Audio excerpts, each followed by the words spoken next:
Bismillahirrahmanirrahim. Alhamdulillahirabbil alamin. Wassalatu wassalamu ala asyrofil anbiya'i wal mursalin wa ala alihi washabihi ajmain. First of all, let us thanks to Allah Subhanahu wa taala who has given us mercy and blessing so we can gather up in this mosque for attending this tausiyah with happy condition and good situation. Salawat and salam always be given up to our Prophet Muhammad sallallahu alaihi wasallam, who has bring us from the darkness era to the brightness era. Yang terhormat Ustazah Habibah SAG sebagai Wakil Kepala Bidang Keasramaan yang berkesempatan hadir pada sore hari ini. Yang terhormat para Dewan Guru serta teman-teman yang insya Allah dirahmati oleh Allah Subhanahu wa taala,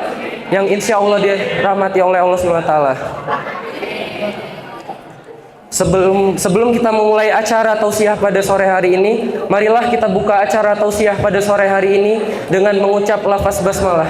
Bismillahirrahmanirrahim. Selanjutnya, pada hari ini tausiah akan dibawakan oleh guru kita, yaitu Ustazah Surnita SPD. Beliau akan membawakan tausiah yang berjudul Puasa dan Pengendalian Nafsu. Sebelumnya saya akan membacakan profil singkat dari Ustazah Surnita SPD. Beliau bernama Ustazah Surnita SPD, lahir di Muara Batun tanggal 11 Januari 1997 dan mengenyam pendidikan di SDN 1 Muara Batun, melanjutkan di SMPN dan SMAN 1 Jejawi dan melanjutkan S1-nya di UIN Raden Fatah jurusan Pendidikan Agama Islam. Selanjutnya kita akan memasuki acara utama, yaitu pembawaan tausiah dari Ustazah Surnita SPD. Kepada Ustazah Surnita, waktu dan tempat dipersilakan.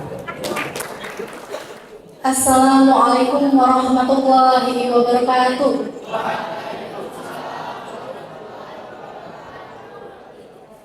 Bismillahirrahmanirrahim.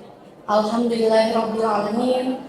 Wa bihi nasta'inu ala umuri dunya waddin. Wassalatu wassalamu ala ashabil anbiya'i wal mursalin wa ala alihi washabbihi ajmain. Amma ba'du. Yang sama-sama kita hormati Al-Mukarram Bapak Kepala Majelis Cidikeoki, Bapak Haji Ki Agus Faisal SAG PDI, Bapak Kaur TU Pak Yan Safari SSIMM, wabil khusus Waka Bidang Keasramaan Ustazah Habibah SAG beserta Bapak Ibu Dewan Guru PTK yang sempat hadir pada hari ini, dan tak lupa anak-anakku sekalian yang saya sayangi. Pada hari ini, pada kesempatan ini, saya diberikan kesempatan untuk kita sharing bersama mengenai puasa dan menahan hawa nafsu. Berbicara soal puasa, mungkin udah tahu semua ya, udah biasa kita mendengar puasa dari kita kecil. Kita lihat orang tua kita berpuasa, gitu. Kita lihat keluarga kita berpuasa, dan juga dari kesimpulan ini dapat kita simpulkan bahwa seorang muslim itu wajib untuk berpuasa. Nah, ada satu pertanyaan, apakah setiap orang yang berpuasa itu dianggap takwa? Ya atau tidak? Coba kita tanya dalam Al-Quran. Kita tanya di rumus canggih, karena muslim itu punya rumus canggih. Kenapa dikatakan rumus canggih? Karena semua permasalahan, semua kegalauan, jawabannya ada di dalam Al-Quran. Kita buka Al-Quran tentang surah Syam, Al-Baqarah ayat 183. Bismillahirrahmanirrahim. Ya ayyuhalladzina amanu kutiba alaikumusiyam kama kutiba alal ladzina min qablikum la'allakum tattaqun. Wahai orang-orang yang beriman, diwajibkan atas kamu berpuasa sebagaimana orang-orang sebelum kamu agar kamu bertakwa. Imam As-Sayuti berpendapat bahwa setiap ada satu harapan, setiap ada suatu keinginan yang besar untuk mencapai atau yang ingin dicapai, tapi diawali dengan kata la'alla atau la'allakum, maka dapat disimpulkan bahwa harapan itu tidak mungkin bisa dicapai kecuali dengan kesungguhan dan keseriusan. Nah, ketika Allah menutup ayat puasa ini dengan kata la'allakum, ini berarti tidak semua orang yang berpuasa dapat mendapatkan kenaikan takwa, melainkan orang-orang yang bersungguh-sungguh dan serius dengan puasanya, gitu. Untuk menunjukkan keseriusan ini, maka Rasulullah sudah memesankan kita nih, ada 3 amalan utama, yaitu disebut dengan kurikulum Ramadan. Kurikulum Ramadan Rasulullah atau kurikulum Ramadan Nabi. Apakah kita sudah melaksanakannya? Coba kita lihat dulu. Yang pertama yaitu meningkatkan sholat. Kalau biasanya sholatnya itu hanya sholat fardu, sekarang kita keluarkan semua sholat-sholat sunnah yang kita bisa. Ada sholat sunnah apa saja? Ada sholat sunnah rawatib. Berapa rakaat? 12 rakaat. Ada hadis yang mengatakan bahwa barang siapa yang mengerjakan sholat 12 rakaat, sholat rawatib ini sehari semalam, maka akan dibangunkan oleh Allah rumah di surga.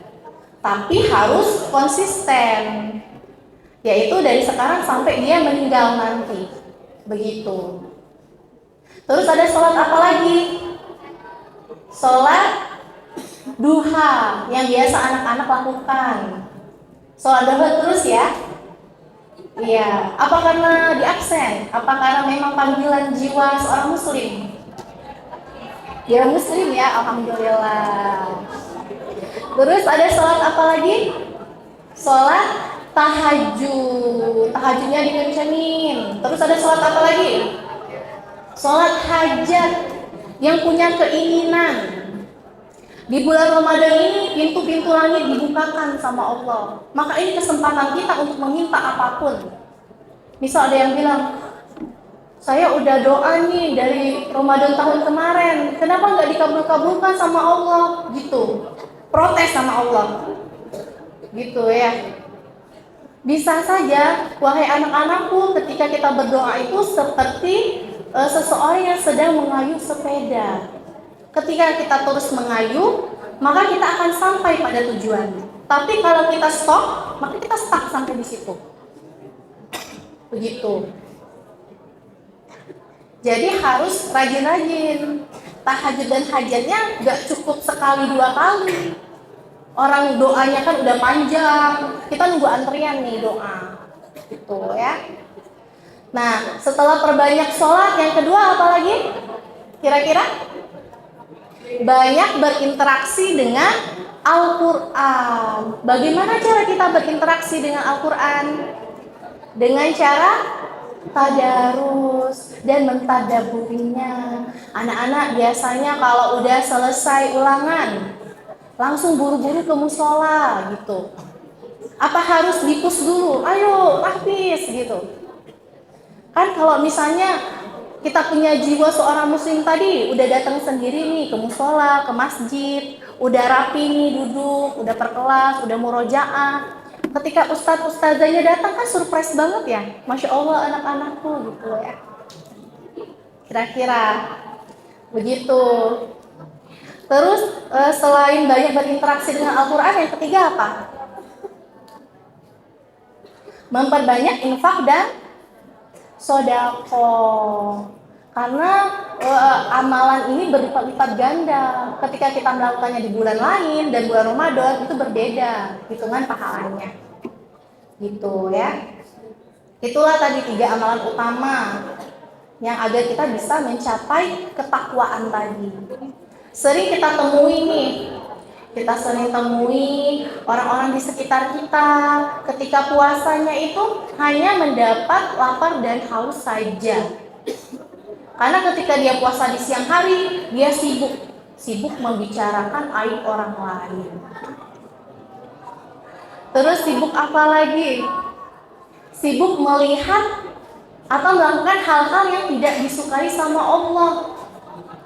Sibuk mencela, memaki, tanpa kita sadari. Kita bilang cuma main-main aja, tapi kita nggak tahu hati seseorang ya. Kalau hatinya nggak ridho, hatinya sakit, itu bisa jadi dosa untuk kita. Gitu.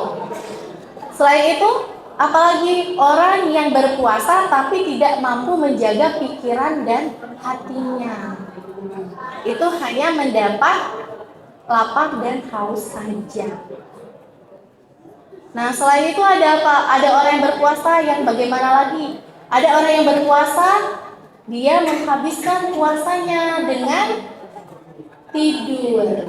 Banyak yang terjebak dengan hadis niyamus shaimi ibadatun. Tidurnya orang puasa itu ibadah, katanya. Gitu ya. Banyak yang menjadikan ini tameng. Tapi ini sebenarnya adalah hadis palsu. Ini hadis palsu. Kenapa? Karena tidak sesuai dengan esensi dari puasa itu sendiri. Ketika kita puasa, itu namanya kita memperbanyak amalan untuk mendekatkan diri kepada Allah. Kalau kita tidur, berapa banyak waktu yang udah terbuang? Gitu ya. Jadi jangan salah kaprah lagi. Nah, terus kemuliaan seseorang yang berpuasa itu dia dapat menahan maksiat. Ketika puasa kita udah benar, udah serius, udah sesuai nih ya puasa kita, maka kita akan memiliki perisai. Kita akan memiliki benteng yang tidak dapat ditembus oleh hawa nafsu itu sendiri. Karena hawa nafsu itu kita yang mengendalikan. Kenapa Allah menciptakan otak di atas sedangkan nafsu di bawah? Karena otak yang esensinya yang mengendalikan nafsu itu. Jadi jangan kebalik, ya. Kalau misalnya melihat nggak sengaja nih ngelihat hal yang tidak boleh dilihat gitu, langsung kita istighfar, jangan langsung melek, enggak ya. Iya. Nah, kita tahu ya Ali bin Abi Thalib itu wajahnya bercahaya karena dia auratnya sendiri aja dia nggak lihat, apalagi aurat orang lain. Jadi kita nggak boleh lihat aurat orang lain ya.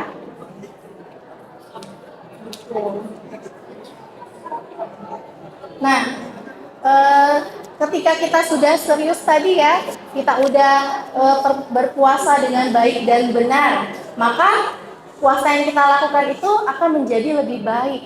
Sehingga kita mempunyai benteng dari keburukan tadi. Fala yarfus, orang yang berpuasa itu lisannya tidak akan berkata kotor. Terus wala yajhal. Apa itu? Orang yang berpuasa itu tidak akan berbuat yang tidak pantas.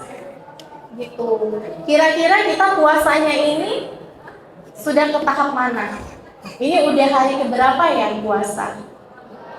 Hari ke-12. Kira-kira coba kita cross check lagi. Udah sampai di mana kita? Apakah kita termasuk orang yang puasanya tadi hanya tidur? Atau orang yang berpuasa hanya mendapat lapar dan haus saja? Ataukah kita adalah orang yang berpuasa dengan meningkatkan derajat dari ketakwaan tadi? Itu hanya kita sendiri ya yang dapat menjawabnya. Kita tanyakan pada diri kita sendiri. Dan semoga kita termasuk orang-orang yang bertakwa tadi ya. Kita pergunakan waktu, ini udah 12 hari. Masih ada waktu lagi. Karena kita tidak akan terlambat untuk memulai sesuatu yang baik ya.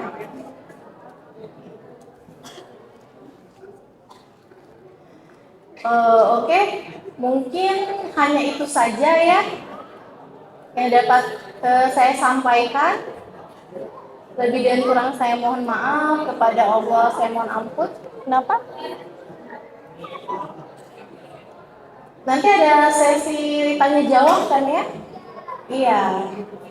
Oke, unsur mankola, wala unsur mankola, fastabiqul khairat.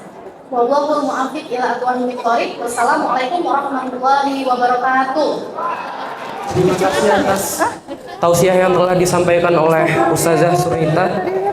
Beliau telah menyampaikan tausiah yang sangat luar biasa. Selanjutnya kita akan memasuki sesi tanya jawab.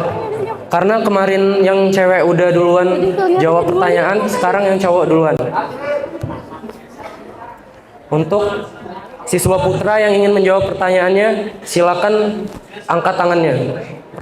Pertanyaan yang pertama yaitu, apakah ketika orang berpuasa sudah dikatakan takwa? Ikrom, silakan maju.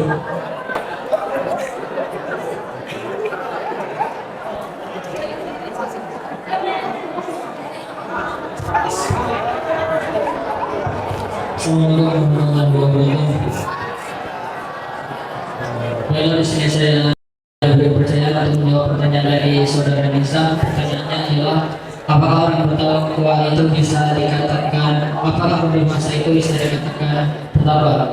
Izin jawab saja. Jawabannya itu tidak, karena orang yang berpuasa itu bisa dikatakan bertakwa itu telah melaksanakan puasanya sebenar-benarnya dan sebaik-baiknya. Sekian dari saya. Assalamualaikum. Cewek dulu habis itu.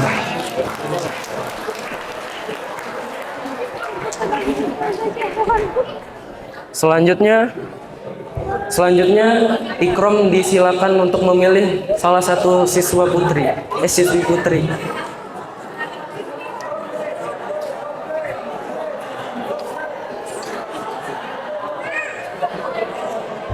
Oh, putus. Nadia Miskin. Untuk Nadia, silakan maju ke depan. Pertanyaan yang kedua yaitu, apa itu kurikulum Ramadan Nabi? Jelaskan.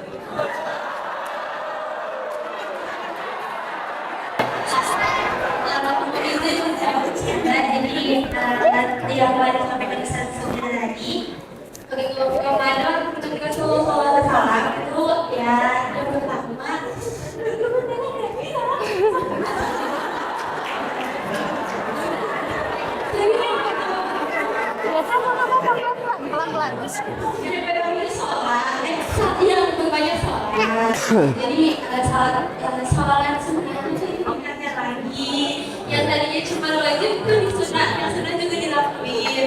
Terus yang kedua itu berbanyak rendah yang bunyi dan rendah Al-Quran. Terus yang terakhir itu banyak-banyak sedekah. Soalnya kalau misalnya yang sunnah jadi pahala itu berlipat-lipat ganda gitu.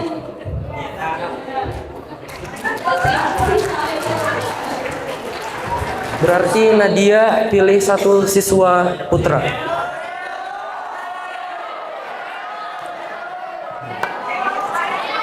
Theo. Untuk Theo disilakan menjawab pertanyaan.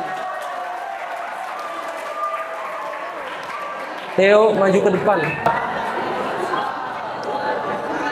Jadi budaya saya di sini izin menjawab untuk pertanyaan dari Nizam.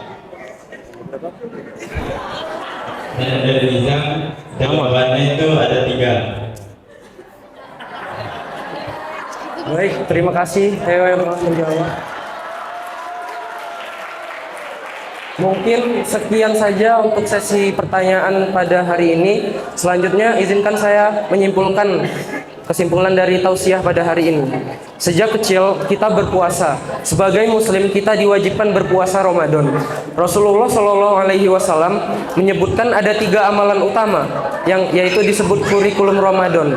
Kurikulum Ramadan adalah amalan untuk membuktikan ketakwaan seseorang. Adapun 3 amalan tersebut adalah yang pertama yaitu memperbanyak sholat, yaitu dengan sholat wajib dan sunnah pada bulan Ramadan. Yang kedua yaitu memperbanyak interaksi dengan Al-Quran, yaitu dengan cara memperbanyak tadarus Al-Quran. Dan yang terakhir adalah berinfak dan bersodakoh dengan memperbanyak sodakoh kepada orang yang membutuhkan. Jadi jika orang sudah bersungguh-sungguh dalam berpuasa, maka orang tersebut bisa dikatakan orang yang takwa. Sekian dari kesimpulan yang saya berikan.